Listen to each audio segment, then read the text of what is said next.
నమస్కారం, మీ విశ్వసనీయ వార్తా వేదిక ఎంఎస్సి న్యూస్ తెలుగు.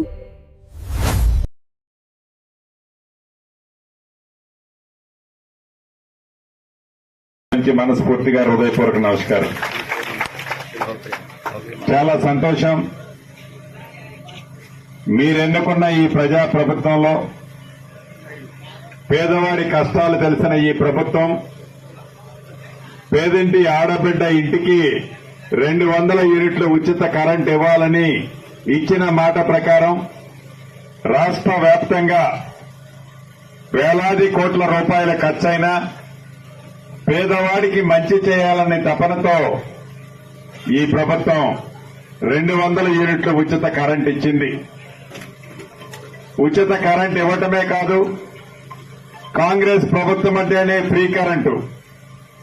రైతులు ఎన్ని యూనిట్లు ఖర్చు చేసినా, రైతాంగము రైతన్నలు ఎంత కరెంటు వాడినా కాంగ్రెస్ ప్రభుత్వం ఆనాడు దివంగత నేత రాజశేఖర రెడ్డి గారు ముఖ్యమంత్రిగా ఉన్నప్పుడు ఫ్రీ కరెంట్ ఇచ్చిన ప్రభుత్వం కాంగ్రెస్ ప్రభుత్వం.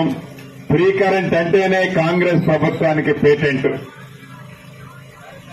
అదేవిధంగా ఏ ఫ్రీ కరెంట్ అయితే రాష్ట్ర ప్రభుత్వంలో ఆనాడు మనం ఇచ్చామో, ఈనాడు ప్రజా ప్రభుత్వం వచ్చిన తర్వాత గౌరవ ముఖ్యమంత్రి రేవంత్ రెడ్డి గారి నాయకత్వంలో రాష్ట్ర వ్యాప్తంగా పైలట్ ప్రాజెక్టుగా ప్రతి జిల్లాలో ఒక్కొక్క గ్రామాన్ని తీసుకునే దాంట్లో భాగంగా మన ఖమ్మం జిల్లాలో ప్రతి నియోజకవర్గాన్ని ఒక గ్రామంలో పైలట్ గా తీసుకొని ఏదైతే గృహజ్యోతి ద్వారా 200 యూనిట్లు ఉచితంగా వాడుతున్నారో ఆ ఇళ్ల అందరికీ కూడా సుమారు 1,40,000 రూపాయలు ఒక్కొక్క ఇంటికి ఖర్చు చేసి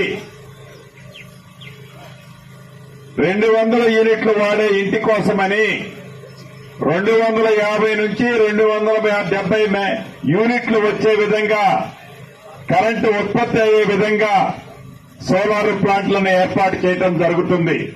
ఇప్పుడే మిత్రులు ఒకరి ఇంటి దగ్గర ఓపెన్ చేసుకుని వచ్చాం. దీనివల్ల ఆ ఇంటి ఆసామిని అడిగాను, పెద్దమ్మని, ఎంత కరెంటు మీరు వాడుతున్నారు పెద్దమ్మ అని అడిగాను. అయ్యా, నెలకి 140, 150 యూనిట్లు అని చెప్తున్నారయ్యా అని ఆ పెద్దమ్మ చెప్పింది. 260, 270 యూనిట్లలో 140 యూనిట్లు పోతే 100 నుంచి 120 యూనిట్లు ఆ పెద్దమ్మకి వారు సప్లై చేసే కరెంటు మిగులుద్ది.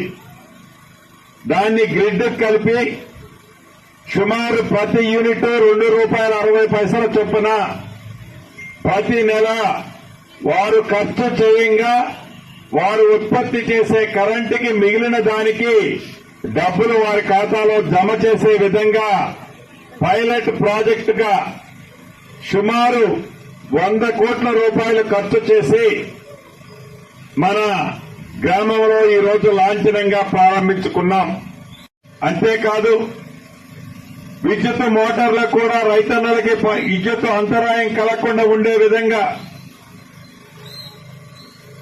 5 హెచ్పీలో 7.5 హెచ్పీలో ఉన్న రైతన్నలకి 10 యూనిట్లు 10 మెగావాట్లకు 10 యూనిట్లకు సంబంధించిన పవర్ వచ్చే విధంగా అక్కడ కూడా ఆ మోటార్ పంపులకి సోలార్ పవర్ ను ఏర్పాటు చేయడానికి కూడా పైలట్ గ్రామంగా మన చెరువు మాదారం గ్రామాన్నే తీసుకున్నాం.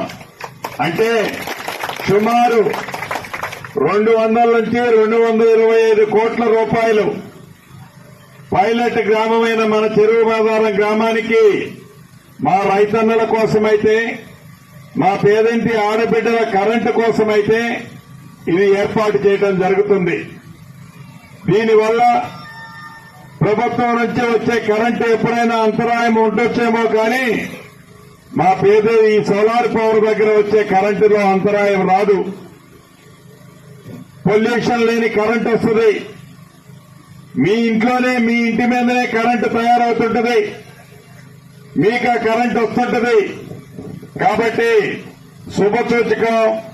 ఇది భవిష్యత్తులో రాష్ట్ర వ్యాప్తంగా ఆర్థికంగా కొంచెం భారమైన రెడ్కో సంస్థ ద్వారా దీన్ని ఇప్పుడు పైలట్ ప్రాజెక్టు కింద చేపట్టాం. భవిష్యత్తులో రాష్ట్ర వ్యాప్తంగా ప్రతి గృహజ్యోతి ఓనర్లతో పాటుగా రైతన్నలందరికీ కూడా ఈ సోలార్ పవర్ ఇవ్వాలన్నదే ఈ ప్రభుత్వం యొక్క లక్ష్యం. ఇచ్చి తీరతాం. రైతులు మేలు కోరే ప్రభుత్వం ఇది. నా పేరింటి ఆడబిడ్డల మేలు కోరే ప్రభుత్వం ఇది. నా నిరుద్యోగ యువతని మేలు కోరే ప్రభుత్వం ఇది. ఎవరు ఎన్ని గిలిగింతలు పెట్టుకున్నా, ఎన్ని పొర్ల దండాలు పెట్టుకున్నా, పేదవాడికి చేసే సంక్షేమ కార్యక్రమాల్లో కానీ, పేదవాళ్ళకి ఇచ్చే సంక్షేమ కార్యక్రమాల్లో కానీ, రైతన్నలకు చేసే సహాయంలో కానీ, ఆడబిడ్డలకు చేసే సహాయంలో కానీ ఈ ప్రభుత్వం వెనకంజ వేయదు. మంచి చేసే దాంట్లో ఈ ప్రభుత్వం ముందుంటది. కాబట్టి మరొక్కసారి నా చెరువు మాదార కుటుంబ సభ్యులందరికీ సరస